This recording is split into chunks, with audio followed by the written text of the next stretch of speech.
Hello class ninth के प्यारे प्यारे से बच्चों, कैसे हो सब लोग। आई होप कि सब बहुत अच्छे से होंगे। इस वीडियो में हम डिस्कस करने वाले हैं क्लास नाइन्थ के चैप्टर 1 यानी कि some basic concept of chemistry के एक और इंटेक्स क्वेश्चन के बारे में। तो चलो फटाफट से वीडियो को स्टार्ट करते हैं।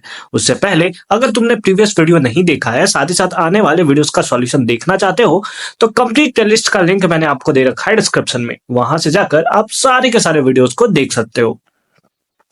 फिलहाल स्टार्ट करते हैं क्वेश्चन नंबर 1 से। क्वेश्चन नंबर 1 जैसा कि तुम्हें स्क्रीन पे देखने को मिल रहा है, why does the desert cooler cool better on a hot dry day. यानी कि जो डेजर्ट होता है वो रात के टाइम बहुत ही ज्यादा कूल होता है और गर्मी के टाइम क्या होता है, बहुत ही ज्यादा गर्म होता है ना। कि सुबह के टाइम क्या होता है, बहुत ज्यादा, दोपहर के टाइम बहुत ज्यादा गर्म होगा और रात में बहुत ज्यादा ठंड हो जाएगा। इसका रीजन हमें बताना है कि क्या होगा।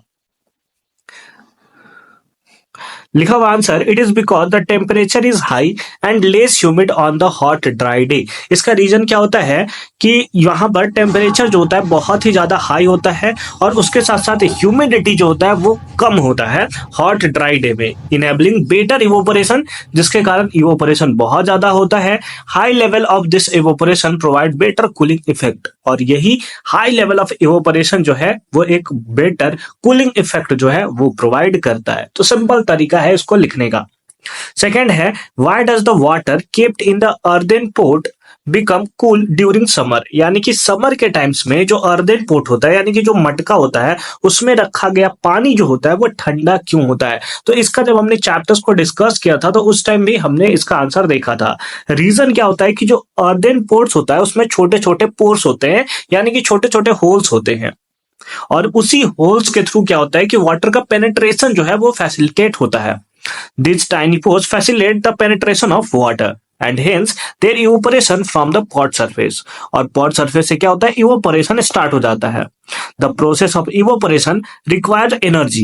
अब evaporation के लिए एनर्जी रिक्वायर्ड होता है और वो एनर्जी लेता है अपने बगल के मॉलिक्यूल्स से, और उसी तरीके से पूरे के पूरे सिस्टम में एक दूसरे से एनर्जी जो है गेन करते हैं, टेम्परेचर गेन करते हैं।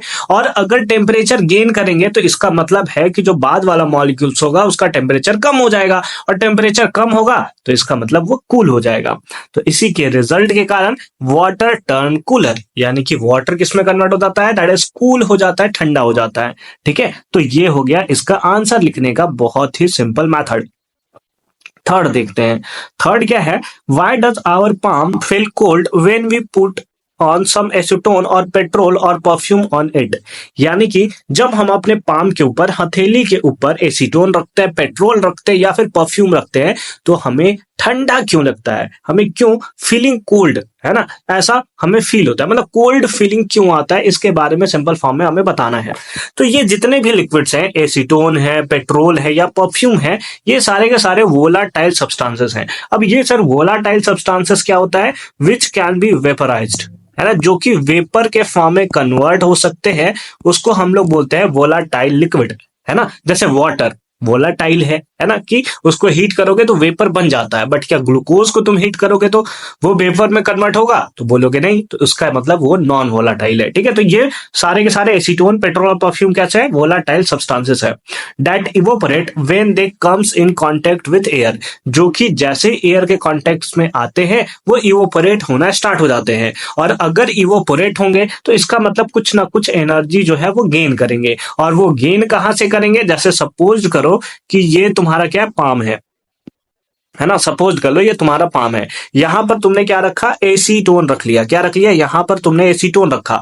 तो ये क्या करता है, एसीटोन ये हैंड में रखे हुए चारों तरफ से एनर्जी जो है इसको गेन करता है ना, चारों तरफ से क्या करता है, एनर्जी को गेन करता है, और एनर्जी को गेन यानी टेम्परेचर को गेन करता है, और टेम्परेचर जब गेन करेगा तो इसका मतलब है कि वहां पर जो हथेली होगा, यानी कि वहां पर का जो पाम है, वहां का जो सरफेस है, वो वहां का टेम्परेचर क्या होगा, डिक्रीज करेगा, और टेम्परेचर डिक्रीज करेगा मतलब वहां पे हमें ठंडा फील होगा। इसीलिए ये पार्ट इवोपरेट करने के लिए हमारे पाम के थ्रू एनर्जी गेन करता है, और गेन करने के बाद हमें पाम में ऐसा लगता है जैसे, है ना, ठंडा है ना, जैसे ठंडा हो रहा हो। तो उसी टाइप से हम लोग लिखेंगे। Evaporation is facilitate at is uses energy from the palm. ये क्या करता है, पाम से एनर्जी को गेन करता है, hence living a cooling effect on our palm. और इसी कारण से ये क्या होता है, कूलिंग इफेक्ट शो करता है हमारे पाम के ऊपर। क्लियर है ना, चीजें क्लियर है ना, एकदम सारी चीजें तुम्हें एक एक करके क्लियर होनी चाहिए। आते हैं सेकंड लास्ट क्वेश्चन की तरफ। Why are we able to sip hot teas or milk faster from a saucer rather than a cup? यानी कि कप में अगर आप लेट सपोज टी को पीते हो या मिल्क को, गर्म मिल्क को आप पीते हो, तो वैसे केसेस में अगर तुम सॉसर से पियोगे तो वहां पर जल्दी ठंडा हो जाता है ना, यानी कि जल्दी अच्छे से तुम पी पाओगे, फास्टर तुम पी पाओगे। जबकि अगर तुम कप में पीते हो तो वैसे केसेस में तुम्हें प्रॉब्लम होगा, धीरे धीरे फूक फूक कर तुम्हें पीना पड़ेगा।